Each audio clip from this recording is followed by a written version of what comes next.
And we're back with a bang after we just brushed aside Everton at Goodison Park, left them floundering around in the relegation zone as we're enjoying the Champions League spots.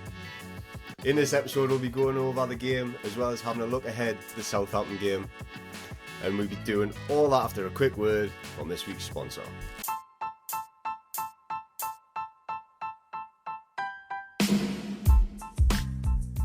This episode is brought to you by Swirled Tiling, lead tiling specialists in the Northeast, covering all aspects including commercial and domestic. They've got you covered. So head to sword_tiling on Instagram and tell them St. James's Pod sent you. So lads, back again. Here we are with another 3 points and another emphatic victory.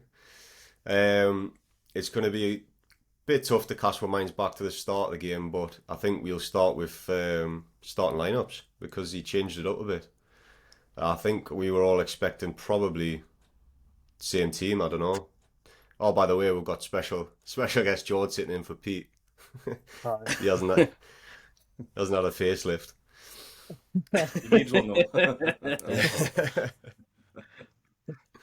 I'll work out if that's a dig at me or Pete, but I'll let it slide.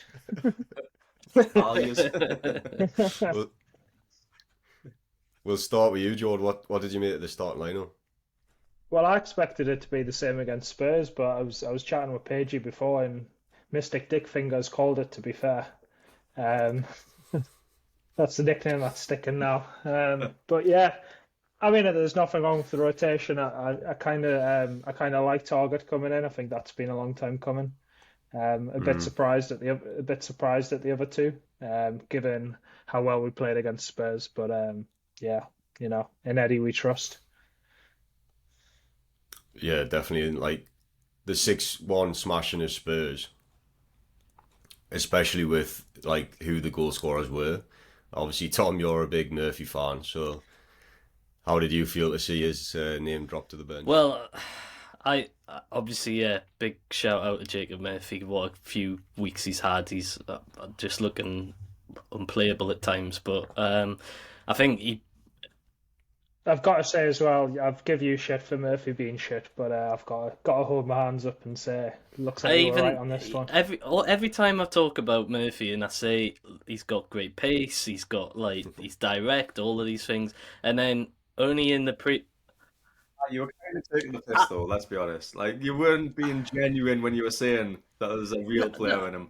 No, alright, yeah, like, I think I might have like over-egged it a little bit, but I think there was still Over-eggish. Well, he's the one who was giving me the biggest shit about it, so you know, you can eat some humble pie because he has turned out good. And Eddie even said, like in his pre-match comments ahead of the Everton game, how Murphy's like quick and direct, and he always believed there was a player in him, and he's obviously proven that in the last like few games especially. But no, I think in terms of why he was dropped, I can see why, only because of the amount of effort he put in those like early stages against Spurs, and quite a lot of the attacking players did. Like, it was just full throttle and a lot of energy. Obviously, it paid off massively. But I think that could be why Isak and Murphy were rested for the start of the Everton game, at least.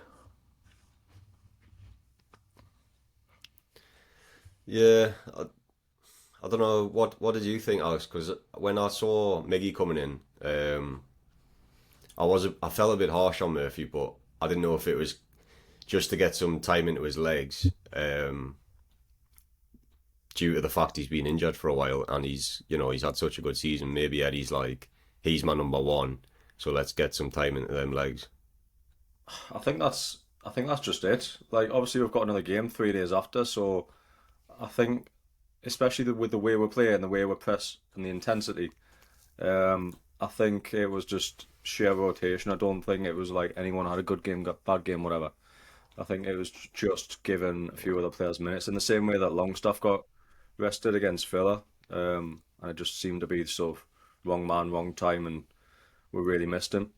But yeah, Yeah. thankfully we're playing a team who was sitting bottom of the league in poor form, and we could afford to give Isak a rest, give Murphy a rest, because once again Wilson's came in like he did at West Ham and scored a brace. So it's just nice that you have that. And Wilson again, he's alluded to it himself that it's healthy competition. Like he's making Isak better, Isak's making him better, and they know they've got to perform when they come on the pitch. So it's just class to see him have an impact again coming in.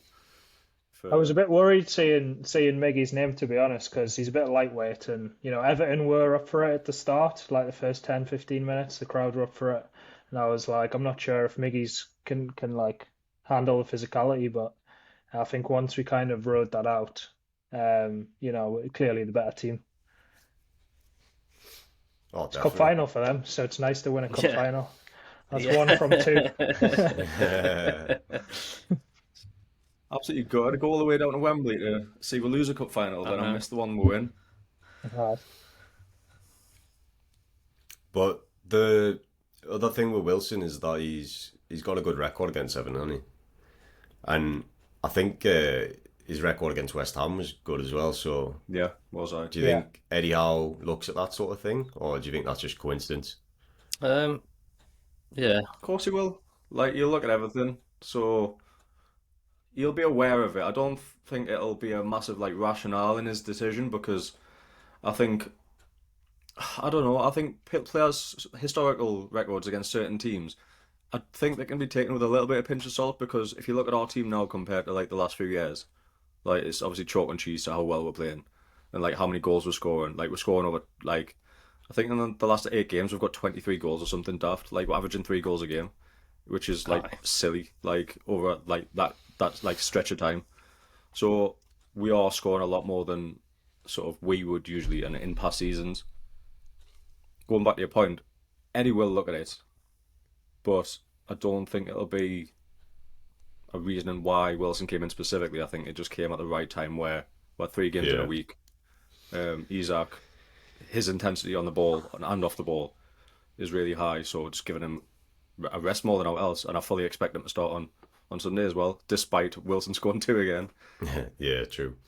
I think with the like having a team you're good at scoring against, I think it's more like a psychological thing in it. Especially as a striker, you're like, oh, I always score against these. You just go in more confident, which obviously is going to help you. But the last one, the last change was targeting for Burn, and Eddie said like the same what he did with Longstaff is that he'd had a bit of illness through the week, and that's why he didn't get the nod.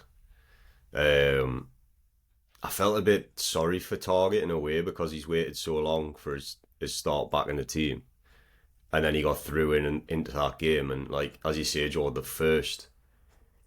I mean, most of the first half, to be fair, till we scored, it was like pretty intense and like to me, Target actually I didn't think he played badly, but I thought he looked like he was just missing a it touch of it, fitness it as was well. def Still, like he was it was proper flowing. definitely match sharpness. I was saying it to Jord watching it that he even yeah fitness wise he was a little behind. I think there was a moment where he was like might have even been in the second half this, but like he was struggling to keep up with Iwobi, I think it was, and like up, normal fully fit Matt Target is quite a quick fullback, Mm. so you would expect him to keep up. In fact, he got a yellow card for that. I remember because he pulled Iwobi back because he had him on Oh yeah, that he was had quite him on bad actually. toast for pace. Will be outmanned him, didn't he? Just It threw him to the it ground. was a bit like yeah, you could tell he was really struggling at that. But that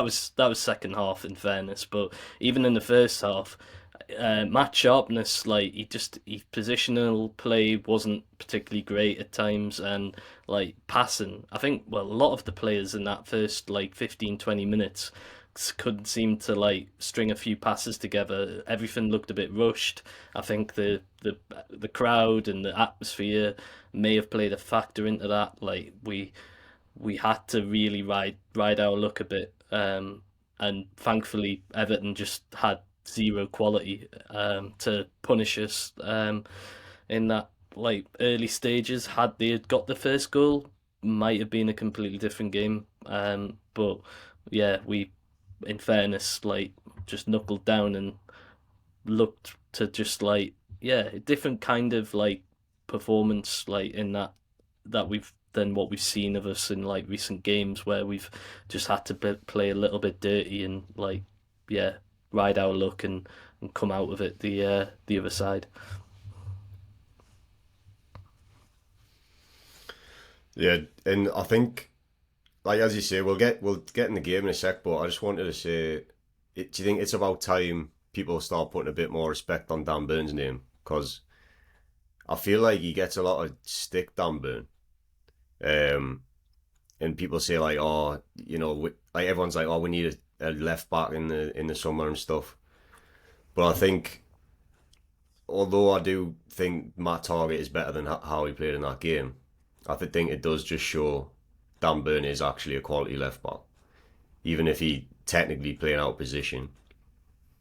Like he's definitely the number one based on that performance. No, I'd say so. I think we've been like a bit critical of him at times on this pod throughout the season. Obviously praised him a lot as well, I think we were the ones calling out for Eddie to make the change just to see what Targett could do in terms of being a bit more of an offensive player. But like you say, didn't really see much of Targett from an offensive point of view, and there was a couple of shaky defensive moments as well for him. So yeah, I think it is. I think the big caveat is that it is his first game back after a long injury, so don't want to be too overly critical of Targett. But yeah, you're right. I think we do need to. Yeah, big hats off to Dan Burn for what he's done in that position throughout the season. I think it's probably quite difficult coming into an Eddie Howe side because we play with a lot of press, so it's like coming into that, if you're not match fit, it's gonna like be really highlighted, and I think that's just what we've seen with Targett. So as he gets more minutes, I think he is a better player than what he showed. Yes, against Everton. And especially Everton came out with a really high and really intense press, like as you said, for the first like 20 minutes or whatever. So he had no time on the ball to get his touch. His one-touch passing wasn't there. To be fair, neither was half the rest of the team, so it's not just Matty Targett there. There's so many straight passes from everyone. Joe Linton had plenty. Bruno had a couple. So you can't just put that on one man. It was credit to Everton, to be fair, because we shit the bed in the first half. Like we couldn't get on the ball, we couldn't make passes. They done well. You've got to give credit to them. The 19th on the table, and compared to that start against Tottenham, it was chalk and cheese. It definitely had me worried, thinking like we're in for a game here. Like it's definitely not a knocker for 3 points. And obviously with that Calvert-Lewin goal, granted it was just after we scored, but that could have easily turned the game as well. Yeah. Yeah.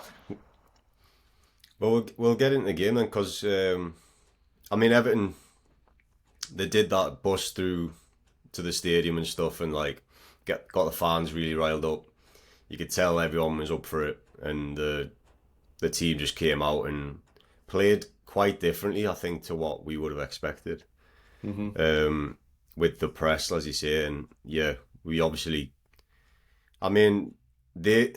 they were quite bad as well in terms of turning over possession back to us. It was a scrappy game, first 20 minutes, yeah. When they did get it, like a shot at goal, it was normally from distance and quite poor quality. But they were stopping us from playing our game for sure. Like, it's interesting you say, had you worried? Because for me, I was always quite just like, we need to just ride this, because they're not going to be, because they don't do it week in, week out, they're not going to be able to do it for like that long.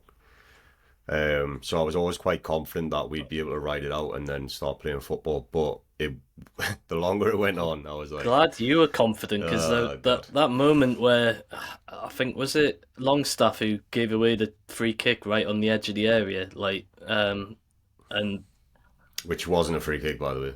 that was a quality Oh, foul. there was a But couple yeah, of those ones where the ref was I, like, I thought it was a free kick. I seen an angle where he didn't get the ball, unless it was a different one.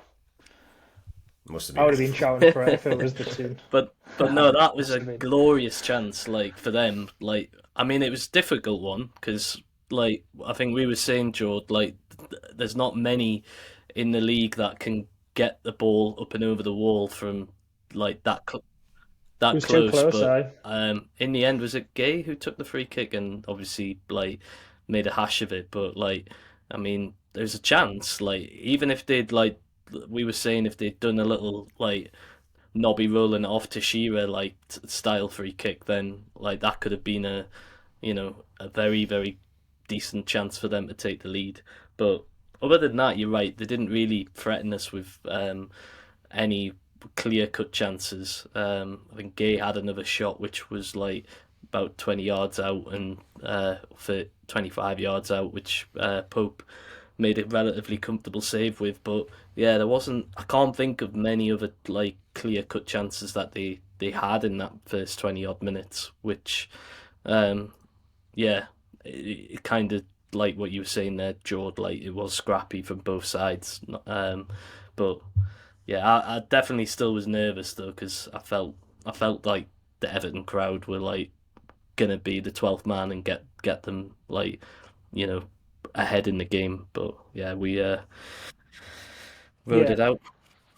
I think like when we start like that, usually we do like kick on at a certain point and play much better if that's half time, if that's in the within the first half. But obviously against Villa, we didn't, and we were shocking the whole game. So I was just like a bit nervous because I was like, is it another Villa game or is it like a West Ham game where we start off a bit shaky and then batter them? Like luckily it was the second one, but yeah, Yeah, no middle ground is there really? It's just one of like one extreme or the other, like for us this season. Like, but yeah, yeah. I mean, we did like you say, we got into the game a bit more, and like Joe Linton was like after that shaky start of not being able to string passes together. I think he was one of those that stood out, which like took the game a bit under control and like yeah, like obviously he was pivotal in that opening goal with like a great run and you know unlucky not to score himself from it, but yeah, it was Wilson at his best, like being a poacher. Like, and I think that's probably back to your point, Sam, that you made about Eddie looking at little like um, reasons for like putting players in and looking at those like sort of reasons why they've scored so many against like teams in the past. I think Wilson in a game against Everton, like stick him around the 6 yard box, like there's gonna be chances fall his way. Like it was just seemed like an inevitability at some stage in the game, and like to be fair, there wasn't just Wilson cute. There was like Almiron like behind him. Like we were queuing up with like it was good to see Mm. that we had like about four players in the box like after Joe Linton's shot had been parried away. So like you know in years gone by we'd probably only have like one other player just like hovering around the box, but we had plenty queuing up for it. Well, them two are queuing up because they're both fighting for golden boot, aren't they? So they're like, Yeah. get out of the way. This is mine. But yeah, I go that on, I'm for guessing even Newcastle, not the league table, because they're only oh, about 27 behind Erling Haaland Yeah. at the moment. there's plenty of games left, though. there's still a chance. Well, to be fair, if we keep scoring like 4 a game, maybe there is a chance. Yeah. Just want to talk me through that first goal, Alex. I think it actually started from Matty Target, didn't it? Aye, Playing. well, as I said, like Joe Linton had been having a poor game and he was getting slated a little bit, to be honest, in our group chat about basically just giving the ball away too much. So, like, it's just like you run out of words to describe like his transformation, like in the attacking sense, anyways. Like, has there Um, been a bigger glow up in a player? I can't think of one. We were literally slating him like 2 years ago as being like writing him off out of give him away for free 2 years ago, and now He he's had a like one of shot our which best players. hit himself in the face. Like, fuck me. And that was after his upturn as well. Yeah. I know. I would have missed his own face if it was at the start. But not only has he had like this defensive like transformation, he's got so much better like on the ball, like just everything in the attacking phase. To be honest, like obviously that first touch of his goal against Spurs where he took it down was Beautiful. ridiculous. And then like his dribbling, his like footwork on the ball, he's got so much better, and his determination and power got him in that position to obviously basically get with the goal. And another thing that we've slated Wilson a bit in his goal drought from like Christmas time with the World Cup until sort of February where he wasn't scoring and Isak was injured, and we're saying just get in the box, like get like there's so many balls coming across where he needed to just be there, get on the end of it. And last night against Everton, he was in the right place at the right time, and when the ball came out to him, I had no doubts that he was putting that away. So like fair play to him. Like he's been given a chance, he's taken it, and he's probably still going to get dropped. So you just got to like praise his like mentality and his work rate when he does come in, because like you can see like when he has interviews and that as well, like he's still got a smile on his face, he's buzzing, like that the club's doing well. It's not just about him. Some players would be sulking. Some players would be like, "Oh, I'm only like starting 2 games in the last like 8 or whatever." Like Fraser. Like Fraser and like John Joe Shelby at Nottingham Forest, who booted off about being left on the bench and isn't been left at the squad since. So yeah, class goal against the winner player. Like I've got to say, like, and it was a relief, because I was on the edge of my seat. I was like sitting forward in my chair, and I was like, I don't like this. I don't like where this is going, and it was just a massive relief for that to go in. And yeah.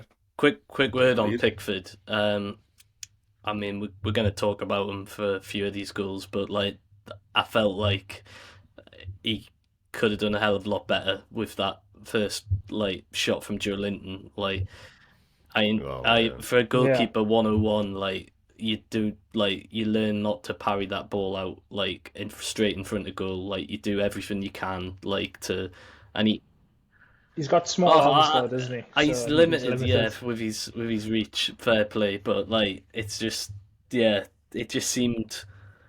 I obviously don't want to take anything away from like Joe Linton, Wilson, or whatever, like, and take any shine off it. But like, I think when we're talking about one England international goalkeeper at one end and one at the other, and Pope, you haven't seen him make those sort of errors like throughout the season too often, of just like parrying it out like Pickford did there. It was awful goalkeeping in my opinion, and like I mean I still can't believe he gets number one for England. But that's just my point on the little Mackem T-Rex. Yeah, he should be palming it out like to anywhere but like basically pen spot. Yeah. Like, it's so poor from him. Like, just on Joe Linton though, when you were saying that obviously about his transformation, I thought it was interesting with what Longstaff came out with this week, basically saying he didn't get coached under Bruce, which I mean we all knew, but I was just thinking as you were talking there, I wonder how much of that affected Joe Linton as well. Obviously there was the fact he was playing out of position really, but coming over and getting no coaching, and then you see the transformation once he's got someone who is a coach and says how much he loves coaching. That's his first passion. So I think Longstaff also isn't the only player who's came out and said that. I'm sure Wilson said something very similar about sort of lack of coaching or lack of intensity in coaching sessions. So, but I think even when we got Joe Linton, like we played him out of position straight away. Like he wasn't playing like that for Hoffenheim, was it? Mm-hmm. He was up before. Yeah, he was playing out left. Yeah, so we just like threw him up front, being like, "Here's our savior." No coaching to do it. It's just terrible regime. Well, I wonder who's like. It's as if someone. Go on, Sam. Sorry, mate. I was just gonna say it was as if somebody said to Bruce, "Oh, we've got you forward," and then Bruce doesn't ask any questions. He's just like, all right, there you go, number 9 Well, up top, and like that's the get point on I with was going to make, because it was Steve Nixon, who I believe is still at the club, who was the one who scouted him, and I don't know if he scouted him as like being a number 9 sort of player, or he might have just said like, I've seen this player, he's pretty good, like, but it was Bruce who then said like, oh, we'll give him the number 9 shirt and stick him up there, like, it's hard to say, but obviously Bruce is like he butchered him really for the first part of his Toon spell. One thing I was going to say though, on like, Longstaff has said like, the negative views about Bruce, and Wilson has, but then Maxi, like throughout Bruce's time, like Maxi was singing Bruce's praises like all the time, Maxi loves the free reign though, doesn't he? which then Yeah. highlights that point again of like, yeah, about Maxi's long-term future, like, if he's, really truly in it. Well, I think he's adapted. He's adapted his game. He's not obviously for us the player that he was in terms of we were so reliant on him under Bruce. I think we've got so many players now who are performing at like similar levels to Maxi was back in the day. Um, I think you can but see I haven't he's bought into it now. I think at the exactly. I start, haven't heard he seemed to anything be. that. Yeah, yeah. Sorry, go ahead. I was just going to say, I think at the start when Eddie came in, you could kind of see with the way he was playing, he was still playing in that way that he was used to. But now it seems like he's bought into what Eddie Howe wants him to do, and he's doing that more, and he's lying on the floor more, less. Sorry, but you got to think as well, like Maxi's always come out with these huge like ambitions. He wants to be Ballon d'Or winner and all this. He obviously wants to play Champions League football.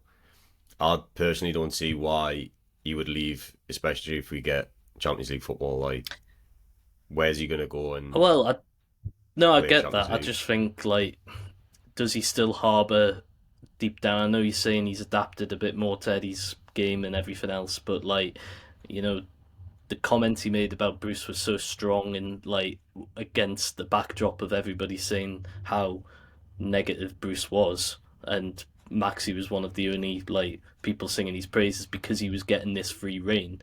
Like, does he still deep down harbour like playing in a system where he's given that, and would he find that at another club other than ours? Like, because I don't think Eddie's gonna ever go back to giving him that free reign opportunity. So, like that's just kind of the link I was trying to make between the majority of the current squad that played under Bruce and Howe say that they pretty much disliked Bruce and really loved working under Howe, but Maxi's I haven't seen Maxi come out and say anything to say like speak massively positively about Eddie Howe in the way he did about Bruce.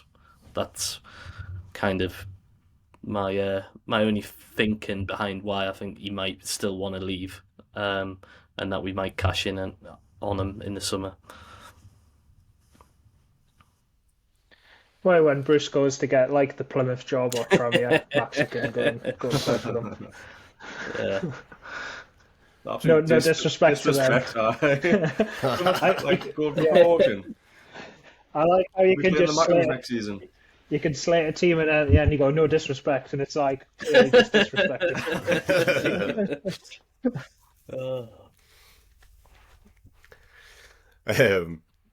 Yeah, you probably end up at Spurs at this rate. So. Jesus. We'll talk about their disallowed goal then, because that wasn't long after we scored, was it? Yeah.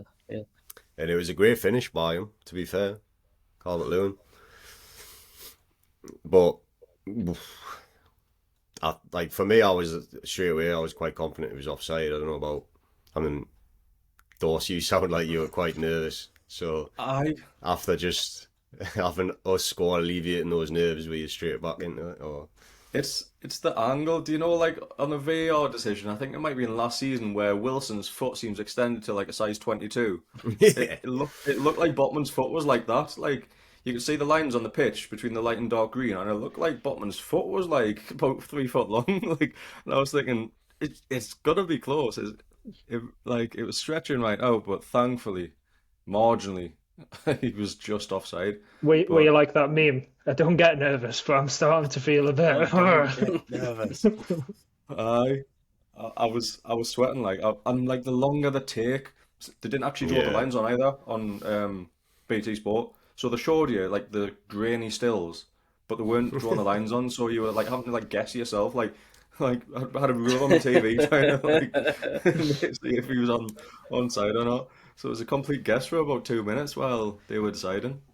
But thankfully he was just off. So happy days. One swerve there because he was in miles Yeah. of space, and as George said, it was a tidy little finish. Like, He didn't need to be offside, and I think it looked closer. Like at first glance, I thought, oh, he's miles off, but then it was actually way closer. Yeah, But it I think it was. was the right decision.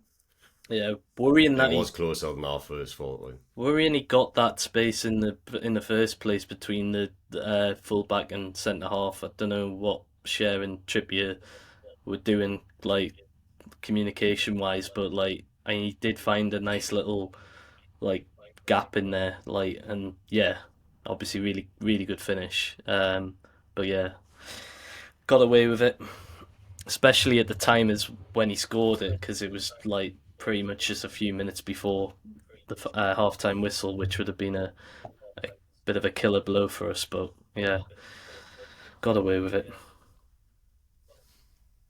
I think that area, like you just highlighted, between Trips and Shaw's been exposed quite a few times, actually. Yeah, I don't know who's a major fault, if it's more one or the other. Like sometimes I have been a little bit suspect of Trips defensively on occasions this season.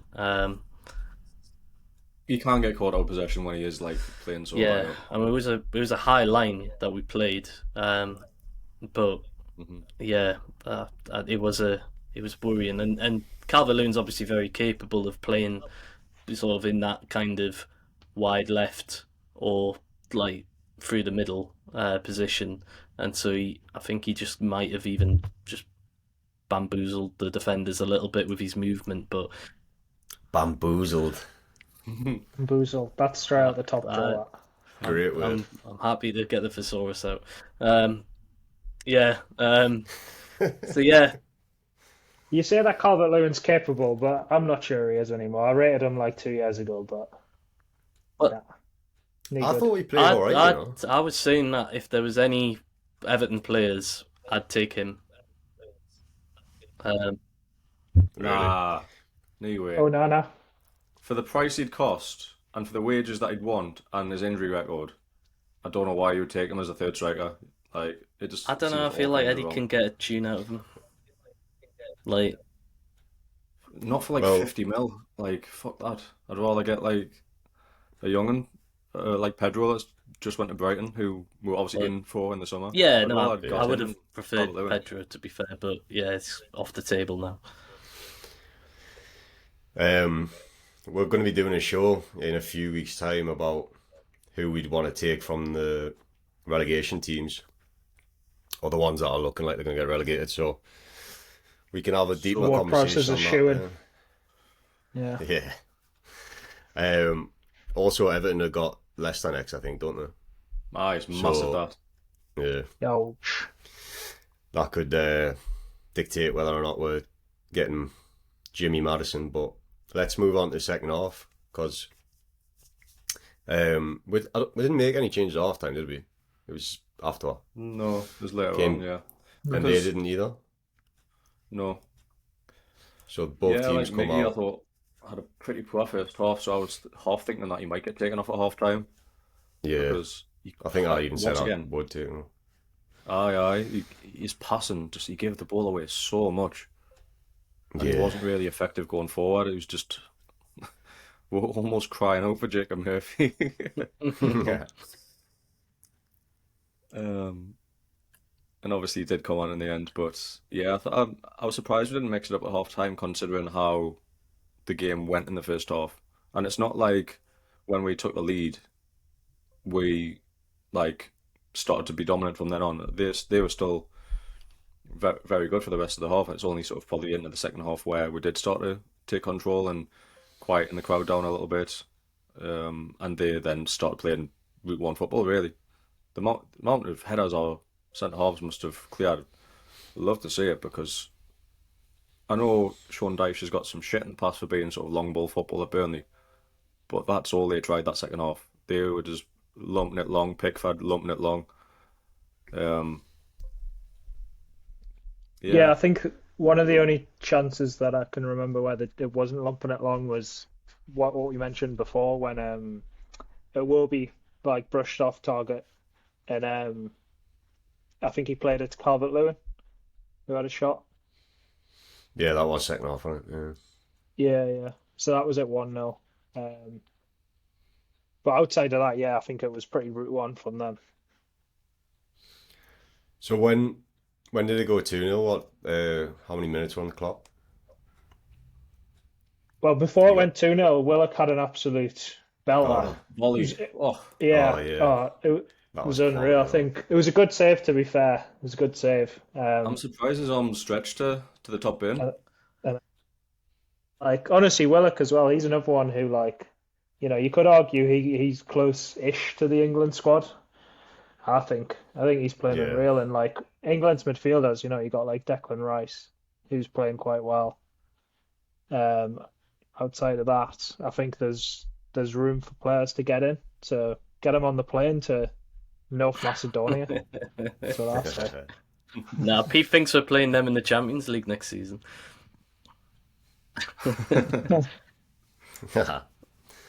No, I think you're right. He's definitely on form this season. He definitely deserves a call up.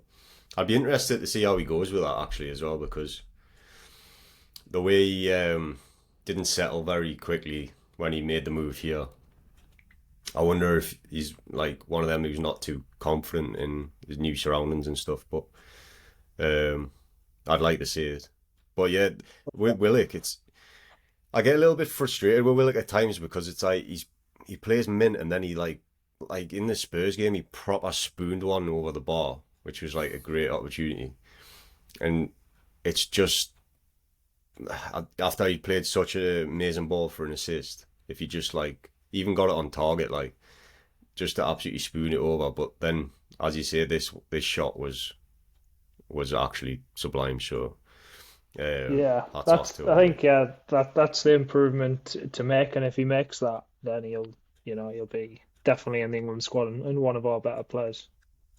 yeah, it's actually looking like fantastic business now as well for 25 mil, isn't it? Like he's playing Definitely. I mean, levels above that.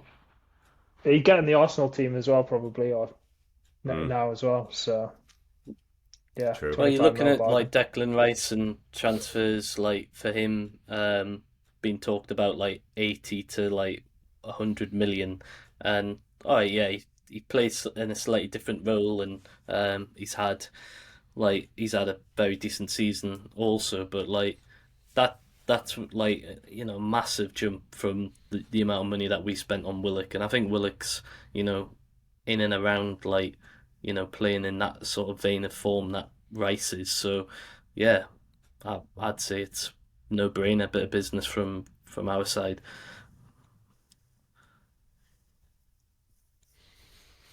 What's what's the second Uh, goal then? Who so scored the Joe second Linton one? got it, and it was 72 minutes on the clock. And yeah, Willock got the assist actually. Yeah, 72. yeah. It seems like it happened a little bit Mm, earlier than that, but um, yeah, we kind cool. of held on to 1-0 for quite a while until the goals just flooded in after that.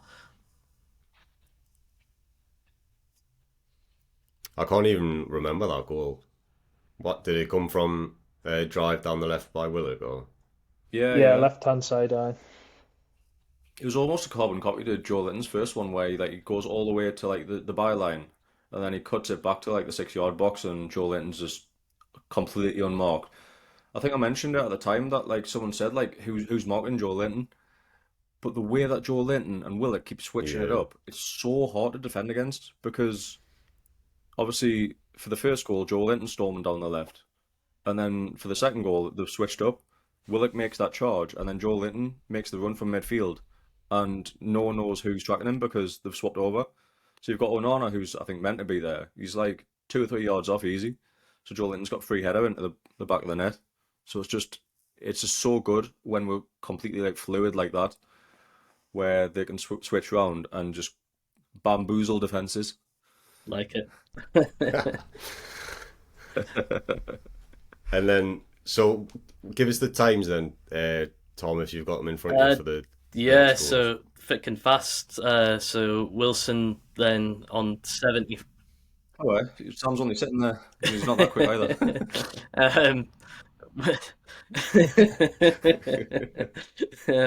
Wilson.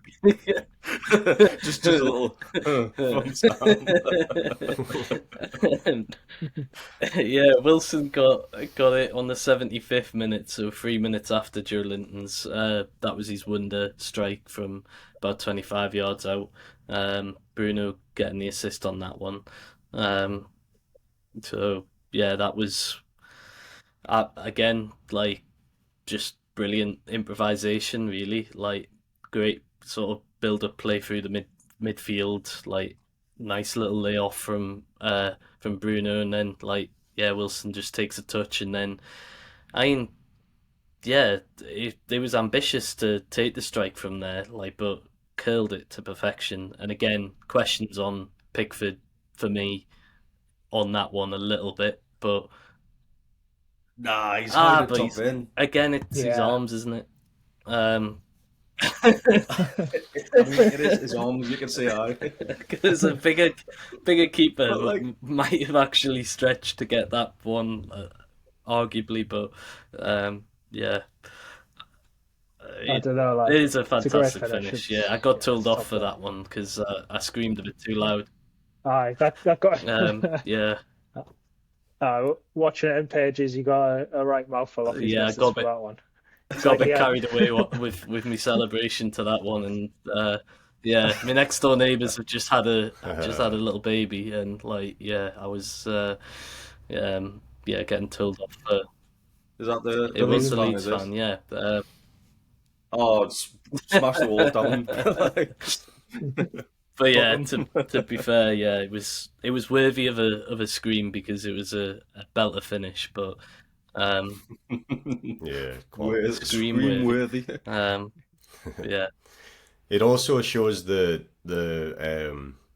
kind of package Wilson brings as well, because his first one's like poacher in the box, and then his second one's just outside the box, top bins. So I like the fact he is showing his quality again now after his dry spell, and like he's been Confidence as well. saying, he's been Taking saying that recently, shot off. like, don't call me super sub and stuff. Gets his start and takes it well. So, and then they scored, right. Very strange 5 minutes. goal. Very disappointing. Yeah, to it was be honest. 5 minutes after, and yeah, I don't know what the hell was going on. Like, but Pope and like I don't know who was on the front post, but like communication or whatever just broke down completely, and I don't know how they scored direct from the corner. Like it was, yeah. Yeah, I don't think Pope covered himself in glory. No, like, no, to I've be been fair, slating on that Pickford, but Pope on that occasion was very, very poor with what I don't know what he was trying to do. Like if he kind of went to come out to kind of claim it, and then like kind of didn't, and then just completely lost track of the ball, and like for it to just go all the way in without a touch is pretty poor. Yeah, it's terrible, really. And we keep kind of saying like our corners keep hitting the first man. So then for us to not have like someone on the front post just clearing that away. That's the thing. I mean- Like, I'm sure I had a couple at the front post. I'm sure there was like Isak and Trippier. Like, they were both like challenging. I want to say Morpé at the front post, and then it sort of just comes over all their heads, and it's like Pope's just not expecting it, so he just doesn't react quick enough, and then next thing you know, it's in the back of the net. It's frustrating as well because like that's a freak goal like that was the only way they're going to score him. You know, we've I think it said in commentary we've only got one clean sheet in 11 games now. So like we've been great defensively all season, but 1 in 11, like we are starting to leak goals. So in situations like that where it's like they should never score in a million years, It's just you shite know. goals though. Like every game, it's just like we've had like Zuma's header against West Ham. We've had like Botman's like short back pass. Like it's just like some daft goals, and it's always seems to be just the one. Yeah, So Yeah, yeah, apart from Villa. when we're scoring 3, 4, 5 goals a game, doesn't matter like doesn't really yeah. matter as much. But don't get us wrong, when we conceded, I was still pissed off like that the clean sheet went down. It's annoying for Yeah. fantasy if nothing else. Yeah. That as well. Yeah. Yeah. So, and a segue to that is, so's leaving Jacob Murphy on your bench. Oh yeah. Oh. Ooh. So the last I last left 2 weeks, Haaland on my bench, so well, yeah, that's because you're yeah. So the next goal, if right, so if the third goal was something to scream about, what happened in the yeah. Oh, fourth, Pagey? And it was straight after theirs as well. A So minute later, Tackle I, just after. I think I seen somebody on Twitter just saying like they were just. I think it was some other commentator who wasn't commenting on the game, but he was just like sat in his living room, just going, "Wow, wow, wow, wow," and like that was pretty much me. Just like I couldn't believe the first bit of like skill of just like getting it like past the man. Then he checks back. Then like I'm like it's just increasingly like I'm like how is this happening? How has he still got the ball? How is this just like he's got to the byline, like how is he still there? Like what on earth's going on? And then for it to like end up right across the face of goal and Murphy tapping it in, like I mean, yeah, like immense. I mean, Murphy was it was all about Thierry Murphy. Henry Like let's esque. be honest. um, yeah, no, it was incredible. I was just speechless really. Like a quality goal. I'm not gonna lie. Today I googled to try and find betting odds for Isak to win a Ballon d'Or in his career. I couldn't find it though. You talk about Saint Maximin winning one. yeah. Isak is fucking special, mind. Jesus, his Yeah. Oh, footwork definitely. is insane. He's It like is walking like it along the line. Fucking Johnny he's got Cash over there. Velcro on his boots, hasn't he? Uh, They're calling Insane. it like a FIFA goal, aren't I mean, it's they?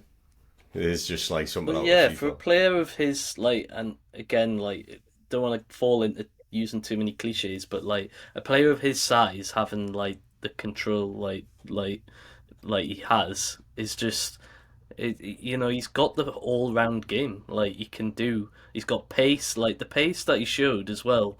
To like when he did beat his man and then Yeah. like just burst down like the byline, like was like incredible, like turn of pace, acceleration. Rival Murphy's. Let's not go Bravo too Murphy, far. Respect, yeah. respect. Yeah. And so some would say that he bamboozled the defenders as some well. would say. Bamboozled Oh, Michael yeah. Keane. Michael Keane's, yeah. Turn him inside Yeah, out, literally. he's still confused. No, I like Murphy's celebration as well oh because it yeah, was like he was like just laughing basically, like He was kind of celebrating before he even put it in. Like if you see his yeah. face, he's like smiling before I he snapped think, it in. He's like half in shock, half laughing, and like and to be fair, like he's Yeah. straight over to Isak and like grabbing him and taking him to the like fans and like pointing at him yeah. and like being like, yeah, he's the man sort of thing, and like that just shows like how tight this group is. Like everybody's just so happy for everybody when they do something like that amazing, and yeah, like it was worthy of a goal himself, but like yeah, I'm sure Murphy won't mind. And he doesn't even No, get he an didn't get the assist for it. assist, which is So absolutely I know. shocking. Like, um, I, I would say like, and I wanted to pose the question like, whose assist was better, Willock's against Spurs or Isak's? But then, if we're not technically allowed to call Isak's an assist, then I mean, Willock obviously would take the crown. But like, yeah, for me, it's hard. It's a hard one to call. Like, do you go with Willock for pure one bit of brilliance with like of a pass, or the full build up of Isak, like taking on half of Everton's defenders like on his own. Like, It's like both them type of assists you don't see a lot, so it's really hard to Yeah. decide What between I've the just two. been thinking is like how many players in the Premier League can do those kind of assists. Like you've obviously had a few from like De Bruyne, Bruno Fernandes, whatever, for Willock's kind of assist. How many Yeah. people have you seen dance like that, like Isak has in the Premier League? I can't think of.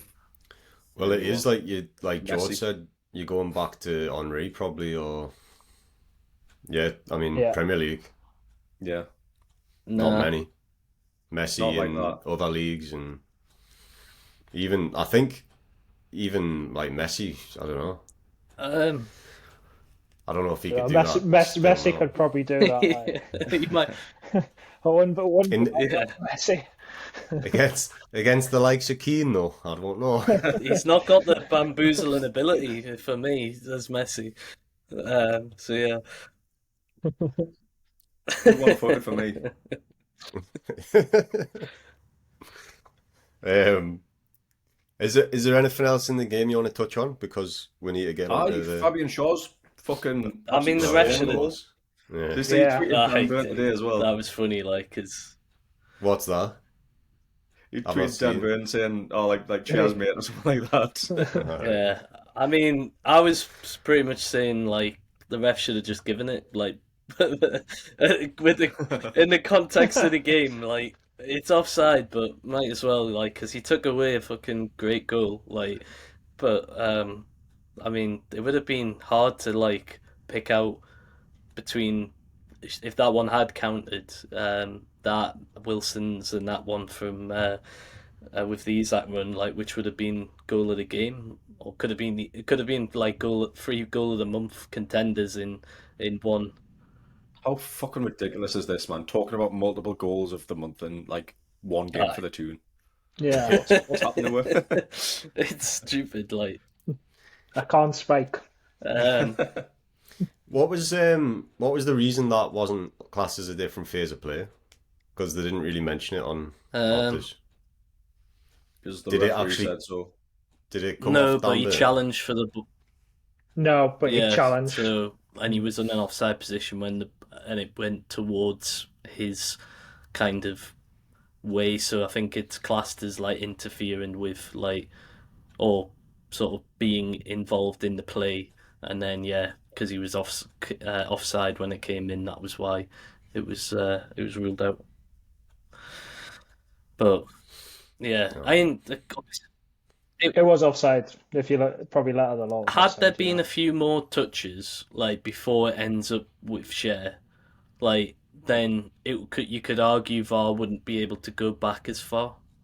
But since like it kind of came out straight away, pretty much to Shah, who then obviously took the strike. It's within the same sort of like kind of phase of play.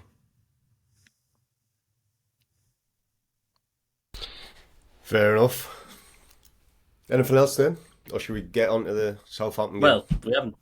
I was gonna say, Basically, yeah, I was Everton gonna are going say, down, and the Toon are going to play in the Champions League. That's about it. the Ever. Couldn't happen. I was to a about to nicer say fan about the base. fan base, like how like they gave it such the big one before the game, calling it the cup final. Tony Bellew like going on Twitter, like the amount of like fans I've seen who would like put bloody poems together and everything, like to make a big moment out of the game, and then they've all fucked off like. Like pretty much like after that third goal went in, like the ground was empty, like it was so empty, like there's such a fickle fan base, like, and yeah, I mean, I just hope Tony Bellew was able to get back safely to his wife and kids after the game, like that's all I wanted to make a shout out to, but yeah. So wait, after slating Everton, is that a framed picture of the city of Liverpool behind you that I see? Oh, fucking hell. Disgusting. No, you didn't say anything there. Also, you did say that you were going to sit in the Everton home end as well. Aye, but someone took your ticket instead. So what's that Wait, all about? you know how I'd been undercover, like Adam P. In the, but I'd be sat in the home end. Nah, yeah, I was meant to be at the game, but yeah, just turned out that Law's dad was able to get back from his meetings in London to watch the abysmal performance from his team. So yeah, I bet you wish you hadn't. Kind yeah. of nice, yeah. It's kind I of think I nice that prefer he that. got to In a see way, that. yeah, Yeah. great that he just had to swallow that like performance there. So yeah. I wouldn't have been able to control myself either. All right. Like if I was there, like and be like, yeah, neutral. So yeah, no, probably for the best. And you're screaming your house down. Instead, yeah. Like, yeah, you definitely got stabbed, look. All right, let's move on to Southampton then.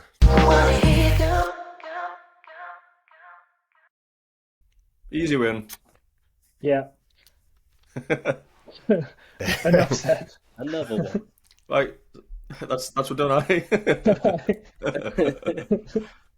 Like and subscribe.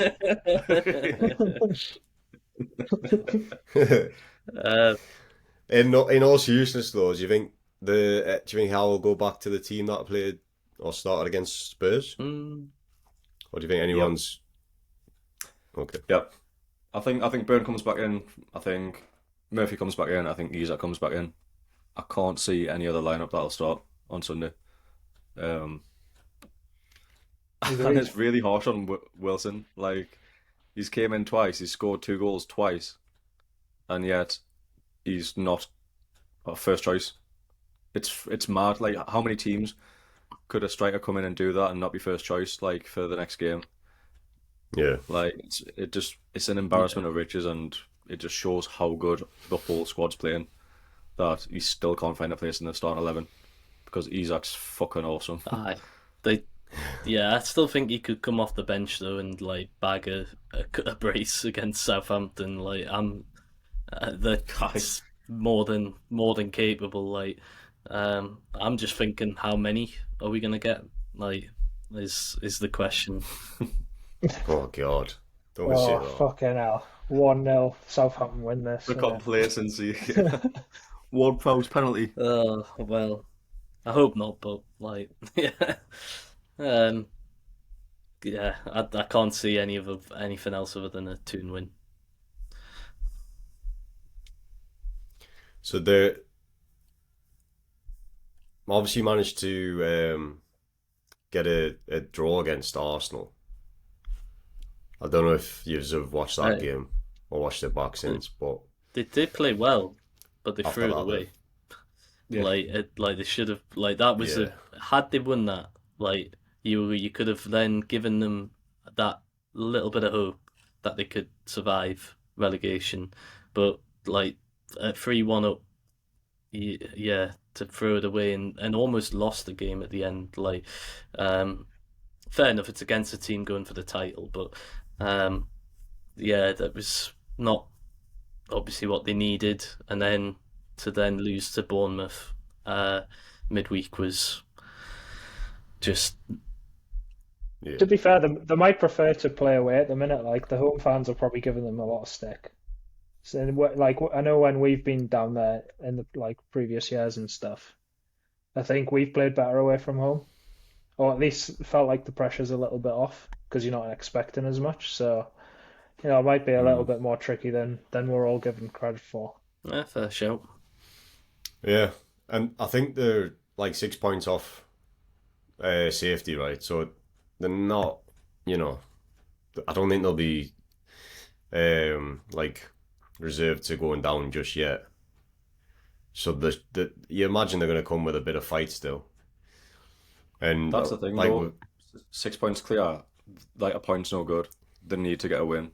Like, and, before the Arsenal match, it was said exactly the same, that like they need to win. So that would have been hard for them to take. And then obviously losing the derby to Bournemouth isn't the best. So they're gonna have to come out firing, and I just don't see how we're not going to be too much for them. Like, Ward-Prowse isn't fighting fully fit. He went off at half-time with an illness, apparently. So maybe he might not be 100% for Sunday, so we'll see. But Looking at their fixtures as well, so they've got the last five fixtures, they've got four of the teams in the top half. So they've got us, Fulham, Brighton, and Liverpool, and then the other games against Forest. So it's pretty tricky running. yeah, it's bleak. I think it's pretty much curtains if they lose on Sunday, to be honest. Looking at the stats the point you made there, George, is pretty accurate in terms of they they have picked up more points away from home than they have at home. They've won four of their six games away from home and picked up two draws as well. So yeah, that's the only, like you say, shining light for them is that they may be able to do something. And last season, I was at that game actually. We ended up blowing a lead in that game and drew 2-2, but that was obviously under Steve Bruce, and not under Eddie. But yeah, we were. So if we look back on their recent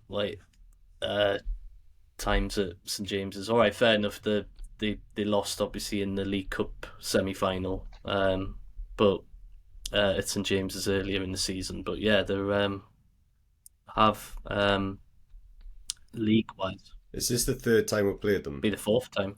Or is it fourth Yeah, time? two legs.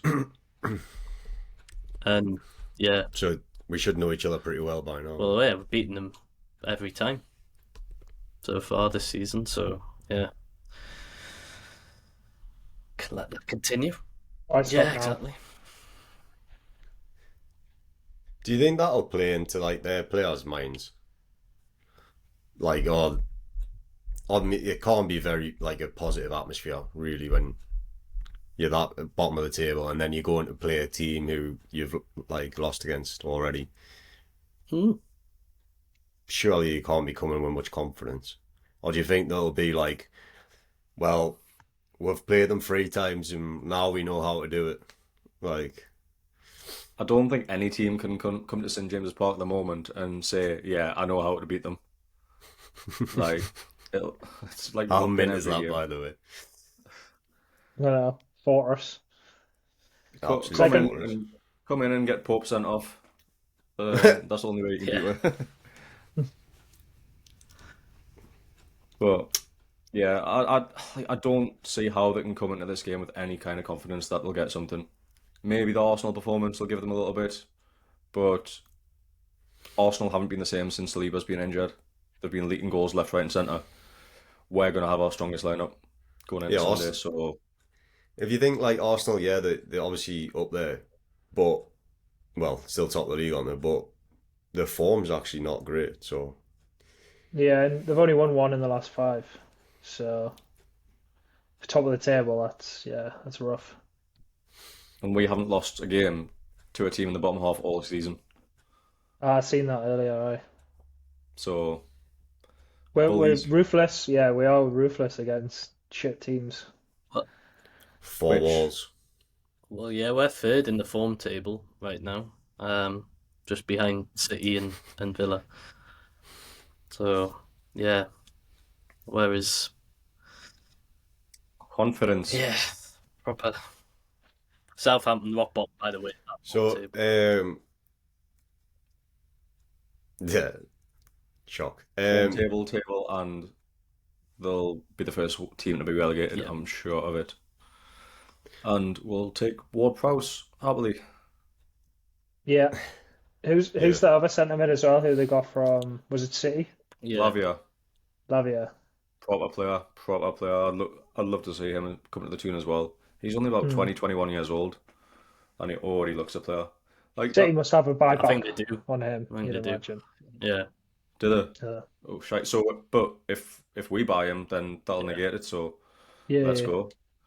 But like, yeah, Southampton, like they went out and bought a few young players this season. Obviously, Bazanu, Lavia, So that I saw, and they all look like decent players, but it's just not what they needed right now to keep them up. Like they might be good in a few years' time. They might be Yeah. good. They'll be really good in the I championship. could see them jumping But straight back. To be fair, I don't think they'll lose too many of the players from this squad. Like, obviously the Ward-Prowse will go, but like, I think they could keep a good chunk of it and yeah, come straight back. I was Yeah, just they just going to haven't scored say, enough goals. 27 goals this Yeah. season. Second worst in the league. Yeah, they've not replaced. I was just going to say on our team, Eddie said that Maxi won't be back fit still for the Saints game. Are you starting to think like we might not really see the best of him before the end of the season again? Yeah, I don't know if he if he even makes another appearance. To be honest, and even if he, apparently he's back in training. I'm sure I've seen videos of him back in training today. Obviously it won't be full training. I think he's just doing shuttles, but On the see, grass. like the report that came out said like, oh, he might not play for the rest of the season. Like, actually said that, but if he's back on grass, you'd think like a couple of weeks' time, he'd be playing, at least getting some minutes again. Like, I'd like to think we'll see him before the end of the season. Like, it's not like he's a shy player. Jesus, you can bring him off the Yeah. bench, he can make an impact. He can make the best defenders shit themselves. Like when he's had like Kyle Walker on toast at the start of the season. well, I think it depends. It depends fingers of if crossed. we get like the qualification in the top four sort of wrapped up with like a couple of games spare for me. Like otherwise, I think that he will struggle to get into the team until that is fully guaranteed. Because we need. Is there any benefit of finishing third over fourth? Like Champions League wise, obviously you Nope. get a bit more Premier League money, stuff like that. But I don't It think costs so millions now. for the place. Yeah, I think had Man U won Europa League, I think fourth was in question on it. It's happened before, yeah, where Yeah.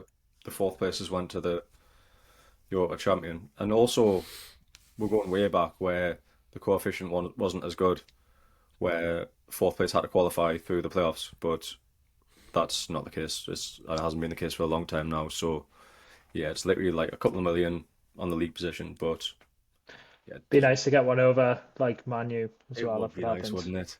Yeah. Like bastards. totally. I wonder if potential transfers would look at that as well, or whether that would make any difference. Like, oh, they finished third last season compared to like, oh, they came fourth, got Champions League. I think Champions League's the big stickler. Like Yeah, Yeah. the likes of sort of like you think the likes of Bellingham, yes, I know like he'll probably be out of our price range. Is he really going to come to a team like Liverpool if they don't get Champions League? Like, why would he do that at this point in his career? yeah. Like, do you really Well, think he'd come to a they've pulled team? out anyway, haven't they? Liverpool, but Well, it means Yeah. the likes apparently of so, yeah. Spurs, Chelsea, really. Spurs will never spend 120, 140 million on Bellingham. And he wouldn't No. go to there either. Fucking And no chance. you'd avoid Chelsea at this rate as well. There, You should shocking. do if you've got any like football in mind. Yeah, Any aspiration. any aspirations other Yeah. than like, yeah, getting loads of Be money. Man City, won't it? He might not even come to the Prem next season. Just now that Liverpool's off. I think But that could be sensible for him, to be honest. yeah, Because then Willock will expose him.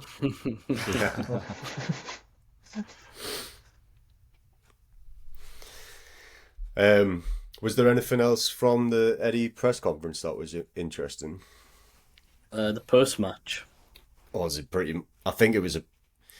Well, I think he did the Southampton straight after the Everton game, didn't he? So Yeah, he did allude to he got asked about Isak and his comparisons to Henry, and to be fair, usually with Eddie Howe, he'd sort of bat them away and say, "Oh, like yeah, like you're getting carried away." But he was like, "Well, no, like his physicality is like agility, his touch on the ball, like, yeah, I can see why the comparisons are being made. Like, proper bigging him up. Like, if imagine that as a player, like, your manager is saying, well, yeah, he is kind of like Henry. Yeah. Like, that Yeah. must give him a hell of a boost of confidence. Like, Ella. I think he came with that kind of nickname anyway, didn't he? Like coming when he came over, I was like, oh, this guy's the next Henry. yeah, So I well, wonder if you that thought that was would be a bit of an exaggeration, but now you're actually seeing yeah. what he can do on the pitch. Yeah. I'm not saying like he's going to be the next Henry, but you can see why those comparisons have been made. He's running out of words. I wonder if that's like what Eddie was looking for though, like that style of player, like when he was already being compared to like an Henry. It's like, oh, that's like my type of player, or whether it's just like, well, obviously that means he's good, so he just wants good players. And characters. Well, yeah, that's another thing. But it's going to be interesting going into the summer window to see like the sort of players he buys to try and build the Eddie Howe team, because he said recently like we're not there yet. We've still got a way to go until we're playing the way he wants us to play, and That's it's different with the interesting. transfers and that. Like we were chatting yesterday, and it's like I would prefer us just to buy like like 3 or 4 players and who would improve the Yeah, squad. Like, because you don't want to like disrupt the cohesion and like the camaraderie and stuff like that. So instead of like going for broke and be like, well, we'll finish third this year, we're a few years ahead in the plan. Let's go for the title next year and buy like 6 players to improve the first team. I'd much rather us take like a 3, 4 player approach. Then success next season might be top 4 again and get the knockout stages of the Champions League. Like that still would be ahead of where I would have expected us to be at the start of this season. 100%. yeah, definitely. And But next it's season's funny, going to like, be harder with more fixtures because aye. Exactly, it's so you need a bigger squad. But like when Sam mentioned earlier about Burn being one where everyone's talking about being replaced, like if you look at all those players that like all those positions that people mention that we need to strengthen in the summer, it's left back. Burns playing very well. Centre mid, defensive mid, Longstaff is the fall guy that's going to come out. He's been playing unreal.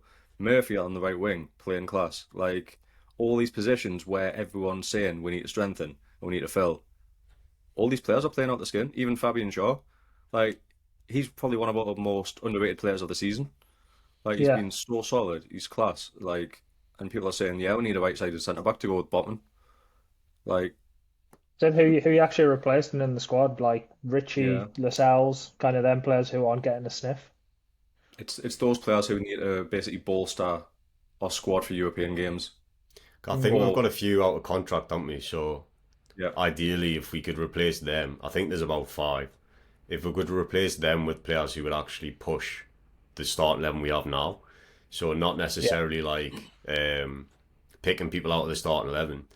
That's why I was like quite pleased to see everyone like giving respect to Longstaff after he came out in the Villa game, and it just exposed like how much we actually need him. It's like we've all been saying like, oh, who would you get in to replace Longstaff? But really, I don't think you need to be thinking like that. You need to be thinking like who can come in and compete with Longstaff or give us something different or if you got rather injured, than yeah. Yeah. But rather than being like, oh, we need someone who's going to be a workhorse like Longstaff, but actually technically better. Like, just look for someone who can come in and offer something different, or if Longstaff isn't fit, we play slightly differently and we play with like a Ward Prowse or someone like that. So wait, it's look how well we've been playing when Isak and Wilson have been on the pitch at the same time. We've never started a Mm. game with them, but whenever we've switched it up and put them on the pitch at the same time, we've been in class every time. 4 yeah, 4 fucking 2. Let's go for it. It's not even that because Isak's been playing fucking everywhere. He's been playing like out wide left. He's been playing as a number 10. Like he's he's play him centre half and he'd be unreal. Like that little class. so with Southampton then, we've got to do some predictions. And George, you might as well do Pete's for him. Bear in mind as well, he's winning at the minute. So, Is he? you know, don't try too hard. I was going to say I want to try and get into Pete's mind, but I don't think I do actually do want to do that. So, Risky business. but I don't think he's ever put a prediction against the Toon, so I'll continue that trend. Continue that trend, and I'll go 3-1. To Southampton, yeah. Aye. Tom. But I'm quite surprised that you've given Southampton a goal, to be honest. One We're clean sheet conceding and every 11 fucking names. game, No. PG. The I stats get that, don't but lie. we also just said that Southampton cannot score for love of the money. So, yeah, I'm going to say 4-0 Toon. Boom. Oh, Oh, Jesus. Dawes. I'm going 3-0. Like, We're conceding every time. no. No, we don't. No, I can see it being like a tight game, like again at the first, but eventually we'll break them down, and once that happens, I think the floodgates could open. But I'm expecting maybe not a similar sort of outing, but it being a bit cagey. Like, yeah. are you going as usual? Yeah, Aye. Bank holiday Yeah. Sunday. lovely. Aye, next two home games are bank holiday Sundays. Wow. Thank you, King Tommy Dickfingers II. All right. I'm going to go. I think we're going to absolutely bamboozle them. And Hey. I'll go 6-2. 6-2. Yeah. Fucking hell. Oh, are you bottom of the predictor league by any chance? Joint bottom. No. I mean, I'd love to see the odds on 6-2. Well, there you go. Check it out. Get The some pod money on not it. got has the pod not got a betting partner that could provide us with the odds? No. Pickles bet. We'll see if there's a pickles Pickles bet. bet. I'm gonna use your. Yeah, there's a pickle bet. No way. Hey, you kept this quiet. It's just me. Who owns pickle Just bets? me, little Oh, thing. oh, he's not called pickle. Oh man. I'm gonna use your old company, JK. Wrong eye bet. Definitely won't find the odds on there. Let's get wonky odds. Yeah. They're all- Short-sighted odds. they're all over the place. You're getting 150 to 1. 150. Ooh, Yeah. it's worth a tenner. And then 14-1 for 4-0. Right. Yeah, you bet get £10 on there and Aye. you get Yeah. £0 returns. That's how that works. We don't what's the word? Encourage. We don't promote Encourage gambling. we don't promote the yeah. Gambling All right. responsibly and all that. 18 plus, If- T's and C's apply. When the fun stops. Stop. When the bet The fun stops. power. On that note, then we'll leave it there. Like, subscribe if you're on YouTube, and follow the podcast. Give us a shout out on social media at stjames'pod everywhere. Let us know what you're thinking for the game, and join us for the next one where we'll review the game and we'll be looking ahead to the Arsenal game, which will be a spicy one. Alright guys, see you in the next one. Wanna hear